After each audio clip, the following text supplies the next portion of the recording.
Voilà, mes chers amis, j'aimerais partager avec vous un limoud concernant le mensonge. Alors, quel est le rapport avec la paracha?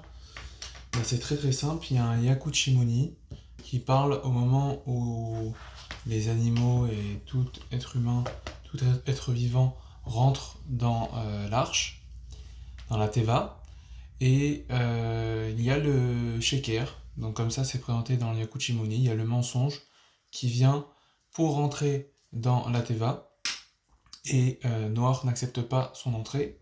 Il lui dit tout simplement: j'accepte seulement si tu es avec une autre personne, accompagnée, en binôme, comme un couple.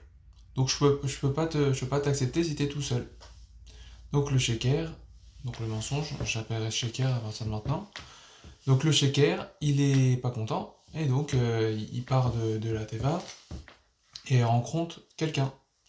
Il rencontre un certain Partha. On va essayer de définir qu'est-ce que c'est. Et donc il lui demande qu'est-ce que tu fais? Est-ce que tu rentres dans l'arche? Est-ce que tu rentres pas dans l'arche? Mais surtout, il lui propose d'être son binôme, et donc par la suite lui permettre de rentrer dans l'arche. D'accord. Alors essayons de définir c'est quoi ce fameux Partha. Alors Partha, moi je l'ai lu dans le Matokaor, il explique que le Partha c'est le Nezek et le Risaron. C'est le dommage et le manque.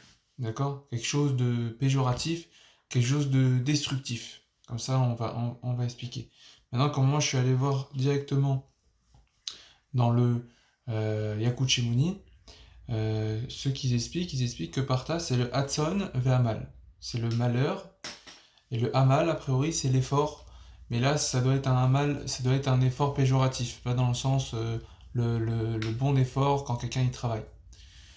Donc, en deux mots, le shaker est allé voir quelque chose de destructif, quelque chose dont sa connotation est tout le temps la destruction, pour pouvoir rentrer dans la teva. D'accord? Et donc, le Partha lui a posé la question, lui a dit: et qu'est-ce que tu me donnes en retour? C'est intéressant. Parce que le Partha, s'il rentre pas dans l'arche, aussi lui, il va avoir le Maboul. Lui aussi, il va avoir le déluge. Et lui, qu'est-ce qu'il cherche? Il cherche un intérêt pour que son binôme lui donne quelque chose. Donc c'est un très bon négociateur, et donc il comprend tout à fait que peu importe que je gagne quelque chose parce que grâce à lui je vais pouvoir vivre après le Maboul, et en plus il dit je vais essayer de prendre un intérêt du shaker. Donc soit c'est un très bon négociateur, soit on peut proposer, donc ça se discute, que comme c'est la destruction même, bah ça le dérange pas. Ça le dérange pas de ne pas être dans l'arche. Parce qu'il sera autour de l'arche. C'est-à-dire que le Maboul, c'est une destruction, donc il va être là même s'il n'est pas dans l'arche. Et il sera là même après le déluge. Donc c'est intéressant de voir la façon de voir. Soit c'est un bon négociateur, soit c'est ce que je pense, c'est que le Nezek, le dommage, il n'a même pas besoin de rentrer dans l'arche parce qu'il sera autour de l'arche au moment du Maboul, et donc il pourra survivre au Maboul après. Donc, donc le Partha demande au mensonge, et il lui demande tout simplement qu'est-ce que tu me donnes en retour? Je te rends service, qu'est-ce que tu me donnes en retour?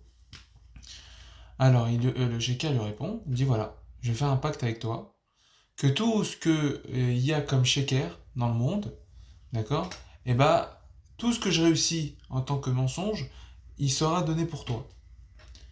Comme si que voilà, je te donnais tout prêt. Voilà, le fruit mûr, et comme ça il donne des expressions. Je te donne un fruit mûr dans la bouche. Directement, tout est propre. T'as pas besoin de travailler, t'as pas besoin de cultiver, voilà, tout ce que j'ai, je te le donne. Et donc, marché conclu. Et donc, grâce à ça, il rentre dans la Teva, et le Yakut Shimoni continue, mais on s'arrêtera là. Donc, c'est intéressant de voir que le mensonge, donc déjà, on le sait que c'est mal, d'accord? On sait aussi qu'on appelle ce monde Olam des Shikra. C'est un monde de mensonges. Ça ment dans tous les sens. C'est assourd de mentir, et c'est assourd surtout de mentir au moment où ça peut créer un dommage chez l'autre. D'accord? Le nain mensonge que malheureusement beaucoup de juifs font, et j'espère que ça changera. C'est concernant des promesses sur des pompes à chaleur. Et donc derrière, il propose la pompe à chaleur avec un prix, je ne connais pas exactement, mais il propose avec un prix exorbitant, tout en donnant un travail très peu qualitatif qui ne va pas durer longtemps. Donc en gros, il demande un très gros chiffre pour un très mauvais travail. Et donc il ment en disant que c'est garanti tant de temps, mais sur la machine, c'est pas garanti tant de temps. Donc ça, c'est le mensonge pur. C'est un mensonge qui fait un dommage, en disant que voilà, le matériel que je vous donne, ça peut durer 10-15 ans, et qu'en fait, le matériel qu'on donne, c'est seulement de 1 an, 2 ans, bah, c'est le mensonge qui fait un dommage. Mais là, c'est plus que ça. Même si c'est un mensonge où on voit pas forcément le dommage, à la fin, ce mensonge, il va totalement périr. Il va totalement périr parce qu'il va se faire engloutir par le dommage, par le malheur, par le manque. Et donc de comprendre que des fois on pense qu'on a un intérêt de mentir, mais finalement ce mensonge n'arrivera à rien. Et il faut bien comprendre ça, c'est un mensonge qui va juste détruire la chose. C'est-à-dire, il y a une chose qui pourrait être très bien, et en mentant dessus, ça va créer une destruction, ça va créer un manque. Et donc moi, c'est ça qui m'aide à ne pas mentir, c'est de me dire qu'à la fin, ça sert à rien, c'est pas constructif, ça va pas m'aider. C'est peut-être que je crois que ça m'aide maintenant, sur le court terme, peut-être, mais sur le long terme, à la fin, ça va pas aider. On dit en français, on dit que la vérité sortira toujours, et sort toujours la vérité. Donc à la fin, si on ment et derrière la vérité sort, et ben on perd de la crédibilité. Et il y a plein de choses qu'on peut comprendre de ne pas mentir. Pourquoi j'ai voulu parler de ce sujet? Parce que c'est un sujet que je pense que ça touche une majorité de monde. Surtout dans le monde actuel, on vit dans un monde où on met énormément l'accent sur le superficiel. Et si on met l'accent sur le superficiel, c'est qu'on n'est pas dans le fond des choses. Et donc, c'est-à-dire qu'on cache un peu le fond pour faire beaucoup de formes et croire que la chose est comme ça. Donc c'est ce qu'on fait par exemple dans le marketing. D'accord? Le marketing, pour moi, c'est une science spécialement faite pour mentir au client et pour pouvoir lui vendre plus facilement. Il y a plein de techniques et pour dire que voilà, le mensonge c'est encore plus développé. C'est devenu, c'est devenu même des études. C'est juste que le mot il a changé. Alors évidemment, je ne dirais pas que tout marketing c'est du mensonge, que ceux qui travaillent dans le marketing c'est des menteurs, ils font des avérotes. C'est du cas par cas. Mais moi, je parle surtout sur l'essence même. J'ai même pas parlé d'halakha, à quel moment on peut mentir, à quel moment on peut pas mentir, quand c'est interdit d'après la Torah, quand c'est interdit seulement d'après les sages. Je parle pas de ça, je parle du sujet, je parle du concept. D'accord? Je suis que dans du concept depuis tout à l'heure. Le Yakut Shimoni même, c'est un concept de comprendre qu'il y a un sheker qui parle avec du parta. Donc c'est des choses qu'il faut comprendre avec du remez, avec des allusions. Et le message que je voulais surtout passer, et quelque chose qui m'a mis une claque concrètement, c'est que le mensonge, dans tous les cas, il ne fonctionnera pas. C'est-à-dire qu'on peut croire qu'à court terme ça fonctionne, mais à long terme ça ne fonctionnera pas. Parce qu'il a fait un pacte, si on peut dire un pacte avec le diable, un pacte tout simplement avec le parta. Et le parta, ça représente toute destruction même. J'aimerais aller plus loin que ça. Là, ça va être un peu plus compliqué, mais j'aimerais aller plus loin que ça. Donc dans la Torah, c'est marqué Midvar Sheker Tirrak. Donc évidemment, toute référence, je le mettrai dans le Google Doc, où vous pourrez aller voir directement là-bas. Et si vous avez des questions, avec plaisir. Donc c'est marqué Midvar Sheker Tirrak, c'est-à-dire que de toute chose mensongère, de toute parole mensongère, Tirrak, tu t'éloigneras. Donc après, on parle du mensonge. Ce qui est intéressant, c'est que dans la Mechita, donc la Mechita, vous pouvez la trouver dans le Malbim, d'accord? Il explique, voilà, la Mechita elle est là, il explique que lorsqu'on parle de Midvar Sheker Tirrak, c'est un avertissement sur le fait de faire du Lashon Hara. Le fait de faire de Lashon Hara que tout le monde connaît, on sait c'est quoi Lashon Hara. Ce qui est intéressant, après ça c'est une question qui dépend du vocabulaire qu'on a utilisé à l'époque, c'est qu'on sait qu'il y a le Lashon Hara et le Moti Shemra. Le Lashon Hara c'est une vérité, mais c'est une vérité qui est pas bonne à dire. On va essayer de développer un peu plus ça. Mais surtout, il y a le Moti Shemra où là c'est un mensonge. C'est de faire une calomnie à quelqu'un, mais en mensonge. C'est-à-dire que c'est même pas vrai. Un Lashon Hara c'est quand même vrai. Mais là on va dire quelque chose qui n'est même pas vrai. Donc a priori, on sait qu'il y a une différence entre Motzi Shemra et Lashon Hara. Et lorsqu'on me dit ne mens pas, on me dit ne fais pas de Lashon Hara. Mais quand je fais du Lashon Hara, je mens pas, je dis la vérité. Donc comment ça se fait que le Merita, qui explique que le Midvar Sheker Tichak, qui est en deux mots ne pas dire de mensonge, nous explique via le fait de dire du Lashon Hara qui en fait dit la vérité. Donc c'est pas compréhensible. On peut répondre tout simplement qu'à l'époque il n'y avait pas cette différence de terminaison entre Motzi Shemra et Lashon Hara, mais j'en sais rien. Donc c'est pour ça que je propose quelque chose d'autre, et je l'ai lu aussi quelque part, je n'ai pas trouvé la source, mais j'ai lu aussi ce que je vais dire maintenant. Le problème du Lashon Hara, c'est la question, voilà, on va faire plus simple. La question c'est, quel est le problème? Je dis juste la vérité.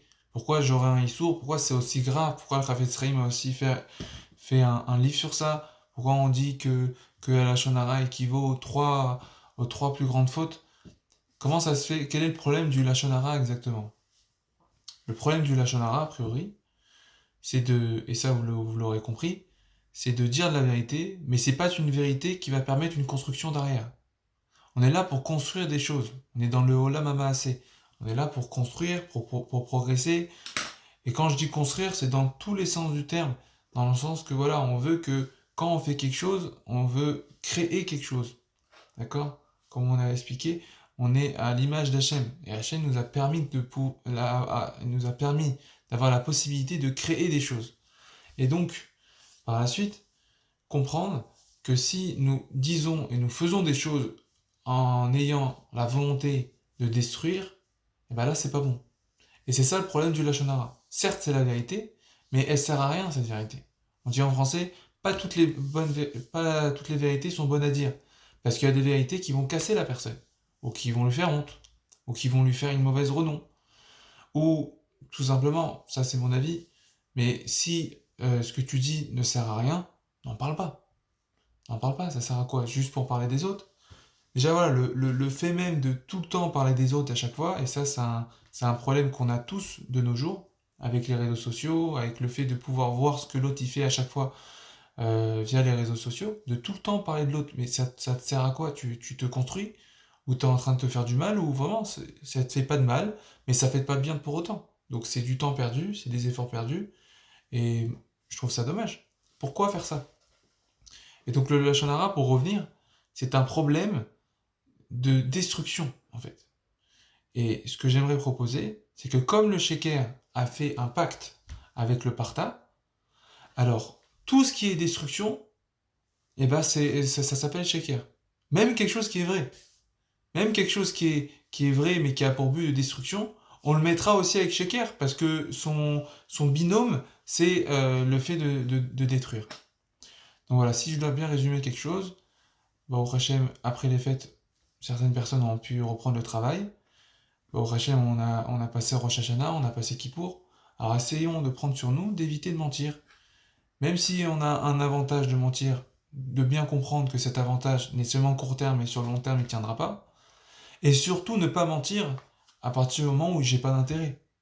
Par exemple, beaucoup de personnes racontent des histoires, d'accord? Des histoires, des anecdotes, des choses qu'ils ont pu vivre. Et malheureusement, quand on veut raconter une histoire, on veut que ça soit sympathique, donc on peut rajouter des détails.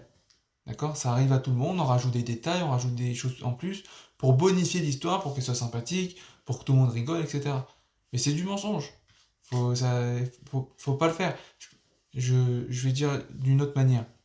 Je peux comprendre qu'on fasse une avéra si on a un intérêt. Évidemment, ça ne justifie pas l'avéra. Mais de faire une avéra lorsqu'on n'a pas d'intérêt, ou que l'intérêt il est minime par rapport à ce qu'on perd parce qu'on fait une avéra derrière, pourquoi le faire? Évitons la casse sur les choses qu'on a la possibilité de le faire déjà. Sur les choses qu'on n'a pas besoin de mentir, évitons la casse. Malheureusement, il y a des personnes qui sont habituées à mentir, et pour eux, ils sont obligés de mentir à chaque fois. Donc voilà, essayons de prendre sur ça, prendre sur nous d'éviter de mentir. Je finirai sur quelque chose qui est intéressant. On connaît tous, on explique que le émettre, les lettres de la vérité tiennent bien, sont stables. Le Aleph, il est stable. C'est-à-dire il a deux pieds. Le même, il a une plateforme pour être stable. Et le Tav, il a aussi deux pieds. Donc on dit que le Hémet, il est très très stable.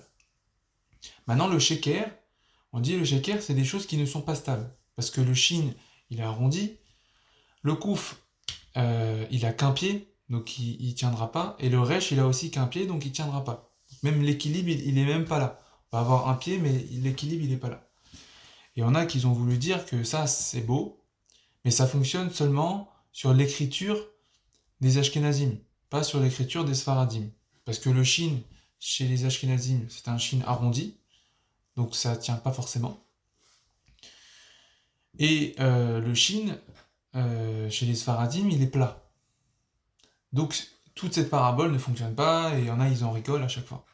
Moi, personnellement, je pense que l'image est toujours présente. Parce que, je veux pas apprendre à mentir, mais pour bien mentir, il faut toujours une part de vérité. Et donc oui, le shin, il tiendra. Le shin, certes, il est stable parce qu'il est plat dans l'écriture sfarade, mais il faut une part de vérité pour que le shaker soit un bon shaker. Pour qu'on mente bien, il faut une part de vérité. Et on fait comprendre que même s'il y a une part de vérité, même s'il y a une part de stabilité, à long terme, ça ne tiendra pas. Parce que le mot shaker en soi ne tiendra pas sur le long terme, bien que le shin tient. Et j'aimerais dire encore plus que ça m'arrive maintenant. Le shin, on explique que le shin, dans l'écriture ashkénaze, est arrondi, mais c'est pas parce qu'il est arrondi qu'il peut pas tenir. S'il a une bonne stabilité, il tient. Et le shin, comment il a une bonne symétrie, donc il peut tenir. Et donc je veux dire que Sfarad, Ashkenaz, peu importe, on est tous juifs, c'est sûr que pour mentir, pour faire un bon mensonge, il faut une part de vérité, mais ce mensonge ne tiendra pas dans tous les cas. Il a un pacte avec le Nézek, il a un pacte avec le dommage, il a un pacte avec la destruction. Donc évitons absolument de mentir. Il y a Rav Ackerman d'Aix-les-Bains qui m'avait dit une phrase qui m'a marqué.